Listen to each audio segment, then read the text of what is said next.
ஹெல்த்தியான broccoli soup பண்ணலாமா? இது ரொம்ப ரொம்ப சிம்பிளான ரெசிபி. ட்ரை பண்ணுங்கள். கண்டிப்பாக டயட்டில் இருக்கிறவங்க இதை ட்ரை பண்ணணும். இது பண்ணுறதுக்கு ஒரு பேனில் கொஞ்சமாக ஆயில் சேர்த்துட்டு 1/2 வெங்காயம் 4-5 பல் பூண்டு இது மட்டும் போதும். நல்லா வதக்கி விட்டுக்கோங்க.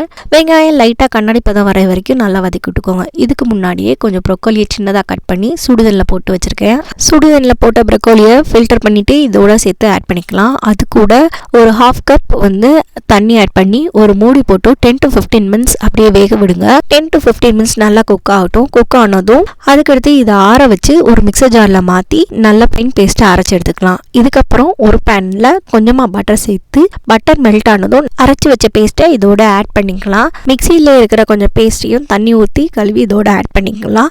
இது கூட 1 டீஸ்பூன் சீரகத்தூள், தேவையான அளவு உப்பு, 1 டீஸ்பூன் பெப்பர். இதில் காரத்துக்கு பெப்பரை தவிர வேறு எதுவுமே நான் ஆட் பண்ணல. இது எல்லாத்தையும் சேர்த்து நல்லா மிக்ஸ் பண்ணி விட்டுக்கோங்க. 2-3 கொதி வந்ததும் ஸ்டவ் ஆஃப் பண்ணி சூடாக சர்வ் பண்ணுங்கள். டயட்டில் இருக்கவங்க இந்த சூப்பை கண்டிப்பாக ட்ரை பண்ணி பாருங்கள். செம்ம ஃபில்லிங்காக இருக்கும். ட்ரை பண்ணி பார்த்து எப்படி இருந்துச்சுன்னு சொல்லி கமெண்ட் பண்ணுங்கள். நெக்ஸ்ட் வீடியோவில் பார்க்கலாம். பாய்.